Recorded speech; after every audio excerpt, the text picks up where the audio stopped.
Nous allons voir ici la correction de l'activité Happy Mole Day pour la classe de seconde. Bien sûr, dans la barre de description de cette vidéo, vous avez la possibilité de télécharger la version PDF ou Word de ce document.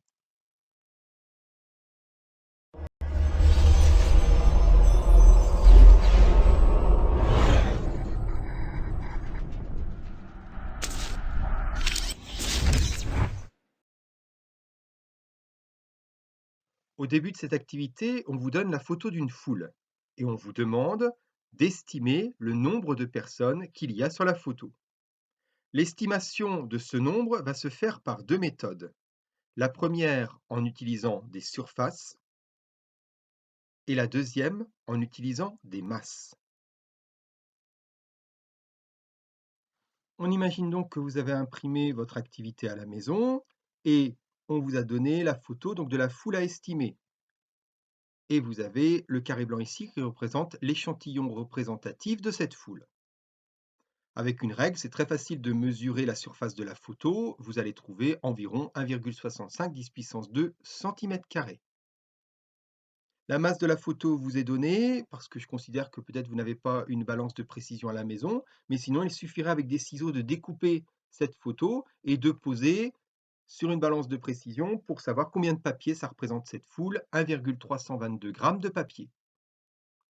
Vous pouvez faire la même chose pour l'échantillon, vous allez trouver 1,58 cm² pour la surface de ce petit échantillon, et si vous le découpiez et que vous le posiez sur une balance de précision, vous trouveriez 0,0132 grammes de papier. Dessous, vous avez un zoom de l'échantillon et sur ce zoom, on peut compter facilement qu'il y a 20 personnes.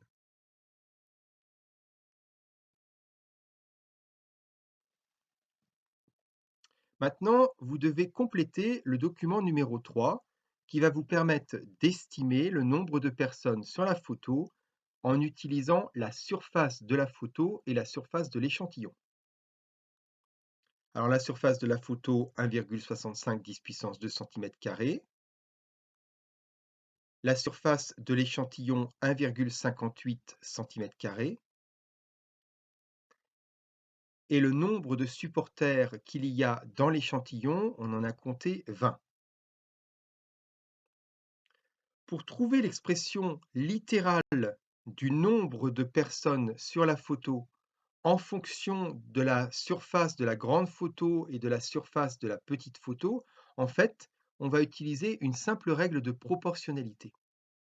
S'il y a NA personnes sur la petite surface de l'échantillon et qu'il y a N personnes sur la grande surface de la photo, bien sûr, vous allez dire que N, c'est NA multiplié par S1 divisé par S2.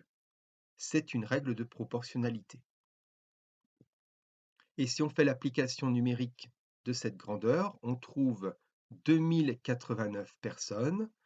Attention au nombre de chiffres significatifs, puisque les surfaces sont connues avec 3 chiffres significatifs, on va dire que le nombre de personnes sur la photo est 2,09 10 puissance 3.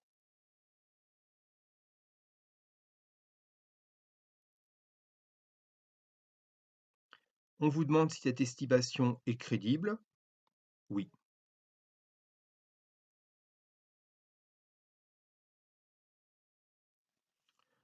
Au B, vous devez compléter le document numéro 4 et cette fois-ci, c'est l'estimation du nombre de personnes sur la photo, mais en utilisant les masses.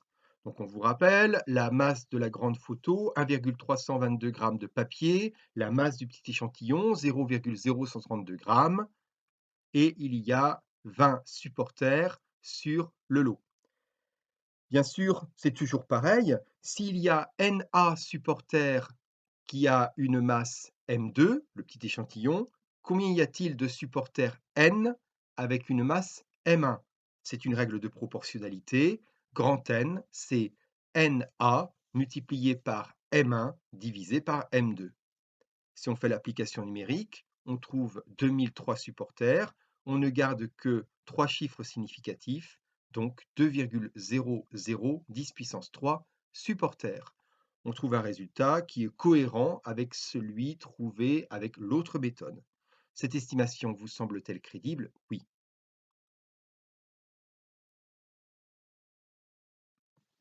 Pour la suite, on vous demande de dire si les entités sont microscopiques ou macroscopiques. Donc, quand c'est microscopique, on ne peut pas les voir à l'œil nu. Molécules, atomes, électrons, protons, neutrons, tout ça, on ne peut pas le voir à l'œil nu, c'est microscopique. Une bouteille d'eau, un grain de riz, un cheveu, c'est macroscopique car on peut voir un grain de riz à l'œil nu, on peut voir un cheveu à l'œil nu, on peut voir une bouteille d'eau à l'œil nu.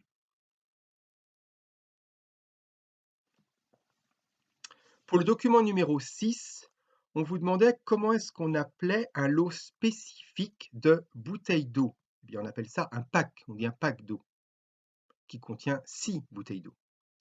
Pour les œufs, généralement, au marché, on dit donnez-moi une douzaine. Combien y a-t-il d'œufs dans une douzaine? 12. Pour les grains de riz, eh bien, on achète un paquet de riz. Et puis, dans un paquet de riz, ça dépend du riz, mais pour 1 kilo de riz, il y a environ 20 000 grains de riz dedans. Donc ça, c'est des noms de lots spécifiques suivant la nature de l'entité. Ici, on vous explique qu'en chimie, dès que l'on a 6,02 10 puissance 23 entités chimiques, on appelle ça une mole d'entité chimique. Pour les bouteilles d'eau, dès qu'on a 6 bouteilles d'eau, on appelle ça un pack de bouteilles d'eau. Pour les moles, c'est pareil, mais c'est pas 6, c'est 6,02 10 puissance 23. On vous donne la masse d'un verre vide et la masse d'un verre qui a de l'eau dedans. On vous demande de compléter le document numéro 9 afin de trouver la masse de l'eau contenue dans le verre. Donc, lorsque le verre est vide, il a une masse de 87,0 g. Lorsqu'il est plein, 165,0 g. L'expression littérale de la masse de l'eau contenue dans le verre en fonction de la masse du verre vide MV et de la masse du verre plein MP, c'est bien sûr ME égale MP moins MV. Si on fait l'application numérique, on trouve qu'il y a 78,0 g d'eau dans le verre. Avec le document numéro 10, on vous demande de calculer le nombre de molécules d'eau qui sont contenues dans ce verre. Donc on avait trouvé 78,0 g d'eau dans le verre et on vous donne la masse en kilogrammes d'une molécule, 3,01 10 puissance moins 23. Dans la troisième case, on vous demande de convertir cette masse de molécules en kilogrammes en grammes. Puisque 1 kg c'est 10 puissance 3 grammes, bien sûr, la masse d'une molécule c'est 3,01 10 puissance moins 23 grammes.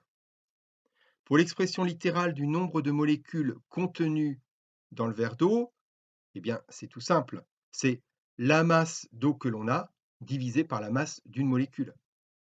Si on fait l'application numérique, on va trouver que dans ce verre d'eau, il y a 2,59 10 puissance 24 molécules d'eau. Ça fait un chiffre énorme. Voilà pourquoi on a inventé la mole. La mole, qui, je vous le rappelle, représente 6,02 10 puissance 23 entités chimiques. Ça veut dire que, comme pour les bouteilles d'eau, si on a 60 bouteilles d'eau, c'est peut-être plus simple de dire apporte-moi 10 packs d'eau.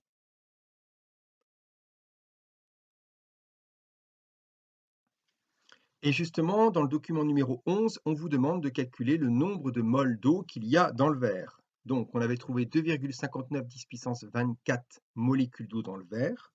Or, dès qu'on en a 6,02 10 puissance 23 molécules, ça représente une mole. Donc, bien sûr, nombre de moles d'eau contenus dans le verre, c'est le nombre de molécules qu'il y a dans le verre divisé par ce chiffre 6,02 10 puissance 23, c'est-à-dire Na. Si on fait cette application numérique, on va trouver qu'il y a 4,30 mol d'eau dans le verre. Ensuite, un petit quiz. Une molécule d'eau se voit-elle à l'œil nu? Non, c'est pour ça qu'on dit qu'elle est microscopique. Une mole d'eau, c'est-à-dire 6,02 puissance 23 molécules d'eau, se voit-elle à l'œil nu? Oui. Une mole d'eau est-elle microscopique? Non, elle est macroscopique. On la voit à l'œil nu.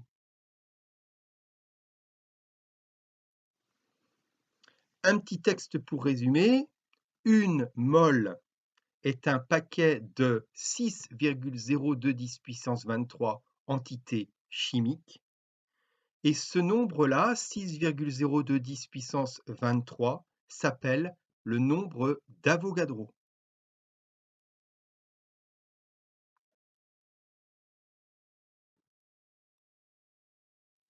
Enfin, le document numéro 12, c'est pour voir si vous maîtrisez le vocabulaire.